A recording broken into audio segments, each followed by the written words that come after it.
Bom dia, paz do Senhor Jesus. Louvado seja o Senhor mais essa semana, mais esse dia para a glória do Senhor. Estamos aqui, Senhor, rendendo a nossa vida ao Senhor, o nosso tempo, porque o nosso tempo é seu, Pai. Que o Senhor possa abençoar a nossa semana, que o Senhor possa levantar e acordar o teu povo, Senhor. Desperta aqueles que dormem, Senhor, para ouvir e buscar a tua presença, Pai. Há tempos difíceis que estão por vir, Senhor, mas não permita que sejamos abatidos ou abalados, Pai. Que nós possamos permanecer firme na tua presença, Pai, buscando cada vez mais do Senhor. Mais porções do teu Espírito, mais poder, mais autoridade, mais dom, Senhor, para que nesse tempo que virá, Senhor, nós manifestemos o teu reino, a tua glória, o teu poder, Pai, em nome de Jesus. Espírito Santo, nos conduz na leitura de hoje, que nós possamos aprender de Ti, a colocar em prática tudo aquilo que a Tua palavra nos ensina, em nome de Jesus. No capítulo anterior, nós vimos um pouco sobre o rei Manassés, Amon, Josias. O rei Josias fez uma reforma no templo e achou o livro da lei, e colocou-se em arrependimento pelo povo e pela cidade, em nome de Jesus. Paulo, no livro de Romanos, continua a falar aos irmãos. O livro de Crônicas, ele é uma extensão do livro de Reis. Ele conta a mesma história, só com um pouco mais de detalhes. Hoje nós vamos ler 2 Crônicas 35 e 36. O rei Josias celebrou a Páscoa do Senhor em Jerusalém. Depois de abaterem o cordeiro da Páscoa, no dia 14 do primeiro mês, ele deu as instruções detalhadas aos sacerdotes e os encorajou no trabalho de condução do serviço do templo do Senhor. Também disse aos levitas encarregados de ensinar e orientar Israel com respeito a tudo o que estava relacionado ao culto. Eles tinham sido especialmente consagrados para essa tarefa. Ponham a arca sagrada no templo construído por Salomão, filho de Davi, o rei de Israel. Vocês não precisarão carregá-la sobre os ombros de um lugar para outro. Sirvam ao Senhor e a Israel, o povo de Deus. Organizem-se de acordo com suas famílias para as respectivas tarefas, segundo as instruções deixadas por Davi, rei de Israel, e por seu filho Salomão. Permaneçam em seus lugares no santuário, um grupo de levitas para cada grupo de moradores. Vocês abaterão o cordeiro da Páscoa, depois consagre-se e preparem o cordeiro para que todos possam celebrar a Páscoa, exatamente como o Senhor ordenou por meio de Moisés. Josias doou pessoalmente 30.000 ovelhas, cordeiros e cabritos, e 3.000 bois. Tudo o que era preciso para a celebração da Páscoa foi providenciado. Seus oficiais também colaboraram com o povo. Ajudaram até mesmo os sacerdotes, os levitas, Ilquias, Zacarias e Jeiel, administradores do templo de Deus, deram 2.000 bois e 600 cordeiros e 300 bois para os sacerdotes para o sacrifício da Páscoa. Conanias e seus irmãos Semaías e Natanael e os chefes dos levitas Asabias, Jeiel e Josadabe doaram 5.000 cordeiros e 5.000 bois para os levitas para o sacrifício da Páscoa. Todos os preparativos para o sacrifício ficaram prontos. Os sacerdotes assumiram suas funções e os levitas ocuparam suas posições conforme a instrução do rei. Abatiam os cordeiros para a Páscoa e os sacerdotes aspergiam o sangue dos cordeiros enquanto os levitas tiravam as peles dos animais. Eles separaram as ofertas queimadas a serem oferecidas pelos grupos de famílias, para que todos pudessem oferecer ao Senhor, segundo as instruções do livro de Moisés. Fizeram o mesmo com o gado, assaram o cordeiro da Páscoa, de acordo com as instruções, cozinharam as ofertas consagradas em panelas, potes e caldeirões e serviram ao povo. Depois de o povo comer a refeição sagrada, os levitas se serviram e serviram os sacerdotes, descendentes de Arão. Pois os sacerdotes ficaram trabalhando até tarde da noite, oferecendo sacrifícios sobre o altar. Os músicos descendentes de Asaf estavam em todos os seus lugares, de acordo com as instruções de Davi e de Asaf, Emã e Gedutum, vidente do rei. Os guardas vigiavam a porta. Os levitas também lhe serviam, pois eles não podiam deixar os seus lugares. Assim, naquele dia, tudo foi realizado a serviço do Senhor, para a celebração da Páscoa e o sacrifício das ofertas queimadas sobre o altar do Senhor, conforme as ordens de Josias. Durante 7 dias, os israelitas celebravam a Páscoa, também conhecida como a Festa dos Pães Sem Fermento. A Páscoa não havia sido celebrada dessa maneira desde os dias do profeta Samuel. Nenhum dos reis havia celebrado, mas Josias, os sacerdotes, os levitas, todo o povo de Judá e de Israel que compareceram naquela semana, além dos moradores de Jerusalém, todos eles celebraram. Essa Páscoa foi celebrada no 18º ano do rei Josias. Algum tempo depois de Josias ter concluído a reforma do templo, Neco, rei do Egito, marchou para a guerra contra Carquemis, às margens do rio Eufrates, e Josias saiu para enfrentá-lo. Neco enviou mensageiros a Josias, dizendo: Qual o problema entre nós, rei de Judá? Não vim atacar você, mas outra nação contra quem estou em guerra. Deus mandou que eu me apressasse, por isso não me atrapalhe, pois você está impedindo o próprio Deus, que está do meu lado, e ele destruirá você. Mas Josias não voltou atrás nem acreditou nas palavras de Neco. Entretanto, era Deus quem estava falando. Apesar de o rei Josias ter se disfarçado para enfrentá-lo nas planícies de Megido, os flecheiros o atingiram. O rei disse aos seus oficiais: Tirem-me daqui que estou ferido. Os soldados tiraram o rei, o carro dele, e puseram em outro, que o transportou de volta para Jerusalém. Ali ele morreu e foi sepultado no cemitério da família. Todos em Judá e em Jerusalém compareceram ao funeral de Jeremias. No funeral, Jeremias compôs um hino de lamento por Josias. O hino é cantado até hoje pelos coros de Israel. O hino está registrado nos Lamentos. O restante da história de Josias, sua vida, exemplar e dedicada de acordo com a revelação de Deus, do início ao fim, está tudo registrado nas crônicas dos reis de Israel e de Judá. O povo escolheu Jeoacás, filho de Josias, rei em Jerusalém, para suceder seu pai. O rei Jeoacás. Jeoacás tinha 23 anos de idade quando começou a reinar. Reinou 3 meses em Jerusalém. O rei do Egito o depôs e obrigou o país a pagar 3,5 toneladas de prata e 35 quilos de ouro como imposto. O rei Joaquim. Neco, rei do Egito, constituiu Eliaquim, irmão de Joacás, sobre rei de Judá e Jerusalém, e também mudou o nome dele para Jeoaquim. Depois levou Jeoacás para o Egito. Joaquim tinha 25 anos de idade quando começou a reinar e reinou 11 anos em Jerusalém, e ele agiu mal diante do Senhor. Nabucodonosor, rei da Babilônia, fez guerra contra ele. Amarrou com correntes de bronze e levou para a Babilônia. Nabucodonosor também levou os objetos do templo do Senhor para enfeitar o palácio real. O restante da história de Joaquim, o sacrilégio abominável que cometeu e as consequências dos seus atos está tudo registrado nas crônicas dos reis de Judá e Israel. Seu filho Joaquim o sucedeu. O rei Joaquim. Joaquim tinha 18 anos de idade quando começou a reinar, mas reinou apenas 3 meses e 10 dias em Jerusalém. Ele agiu mal diante do Senhor. Na primavera, o rei Nabucodonosor mandou que o levassem para a Babilônia e o restante dos objetos de valor do templo do Senhor e constituiu o tio Zedequias sobre rei de Judá e Jerusalém. Rei Zedequias. Rei Zedequias tinha 21 anos de idade quando começou a reinar e reinou 11 anos em Jerusalém. Ele agiu mal diante do Senhor, como os outros reis. Quando o profeta Jeremias o confrontou com a palavra do Senhor, ele não se arrependeu. Rebelou-se contra o rei Nabucodonosor, que tinha feito jurar lealdade em nome de Deus. Obstinado, não recorreu ao Senhor e nem passou pela sua mente arrepender-se. Sua maldade contagiou os líderes, os sacerdotes e todo o povo. A corrupção era generalizada. Eles repetiam todas as práticas abomináveis dos pagãos, profanando o templo de Deus, recém-consagrado em Jerusalém. O Senhor, o Deus dos seus antepassados, enviou repetidas advertências contra eles.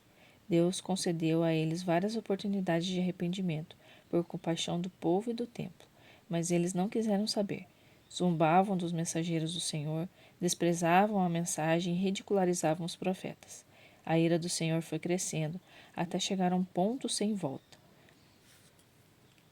Então Deus convocou Nabucodonosor, rei da Babilônia, que invadiu a nação, massacrou a população sem dó até dentro do templo. Foi uma verdadeira carnificina que não poupou ninguém, jovens, moças, adultos e idosos.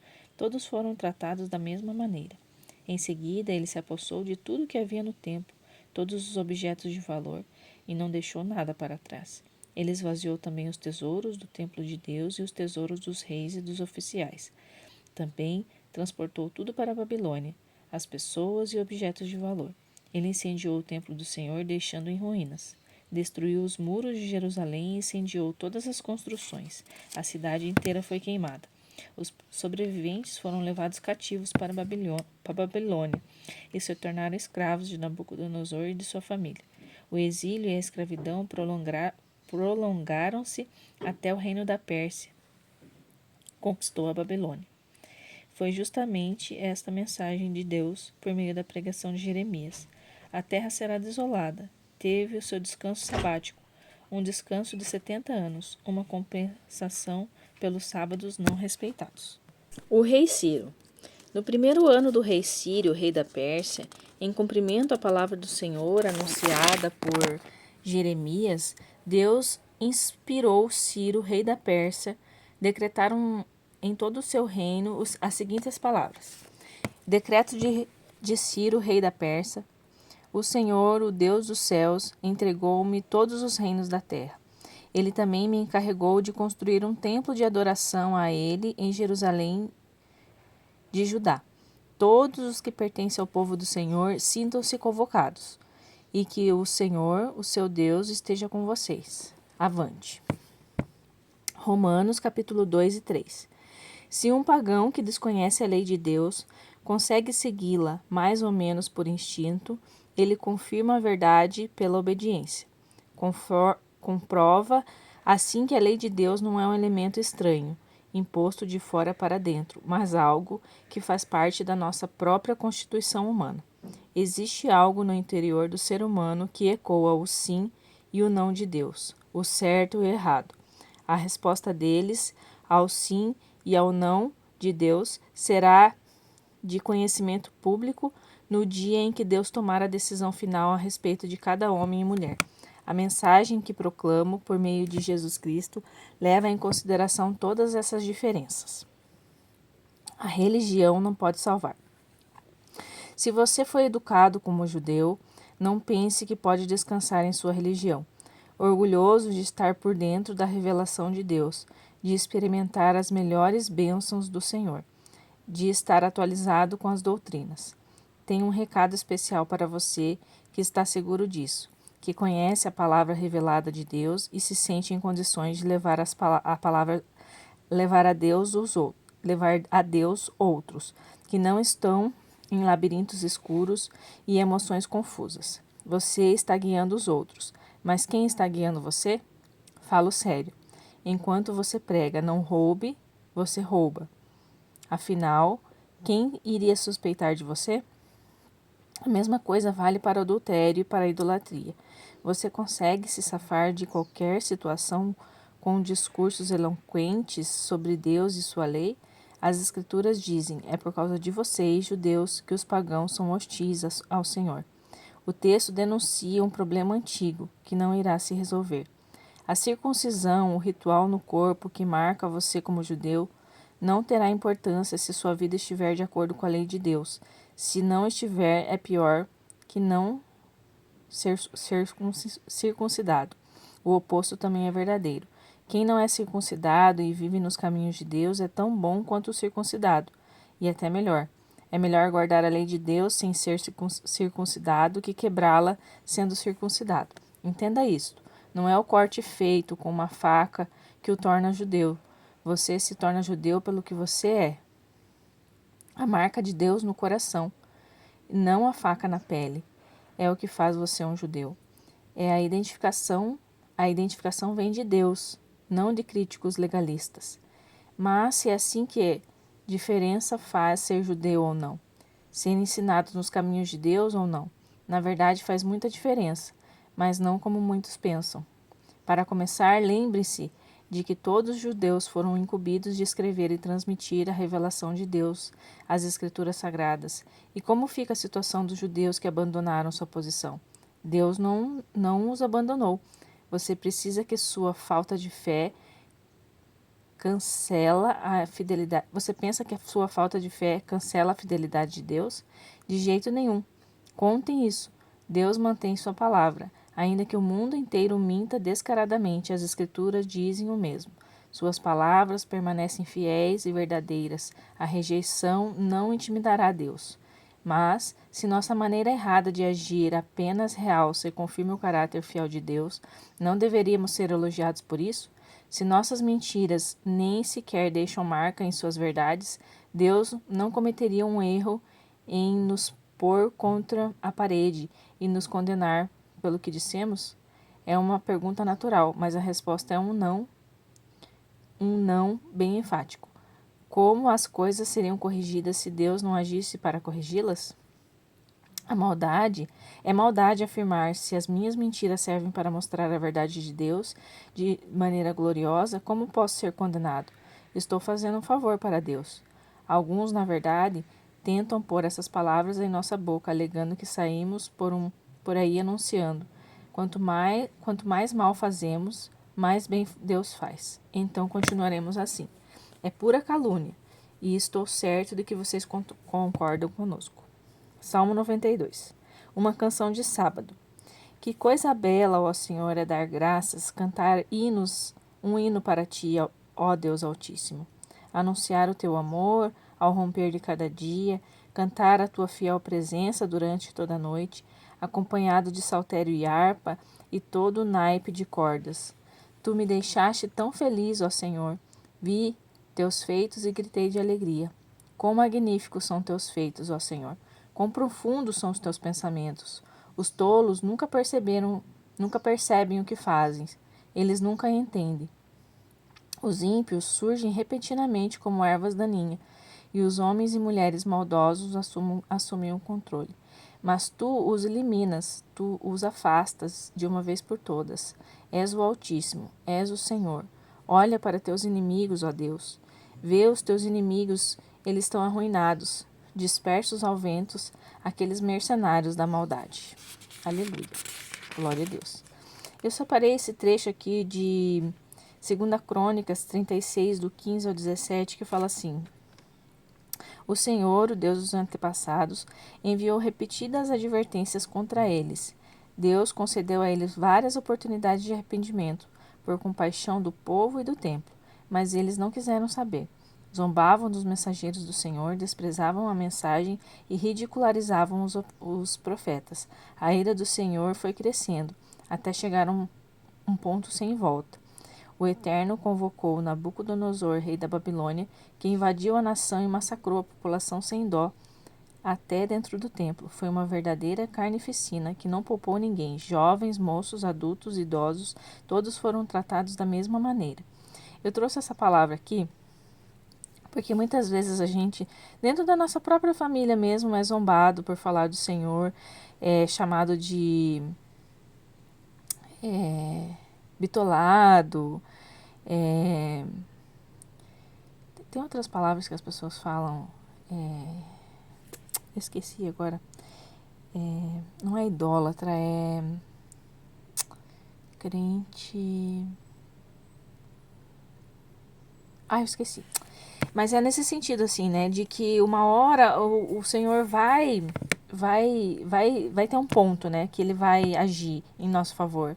Não só em nosso favor, mas em favor dele, porque a palavra dele, ela é poderosa.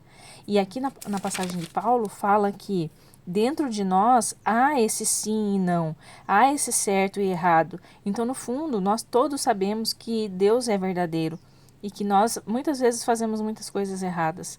Então, nesse ponto, que essas pessoas possam ser alcançadas, que dentro delas haja uma inclinação para as coisas do Senhor e que elas se convertam, que nós devamos, né, todos os dias pedir para que Deus alcance as nossas famílias, os nossos familiares e que essas pessoas tenham um encontro genuíno com o Senhor. É isso que eu oro hoje, nesta manhã, em nome de Jesus.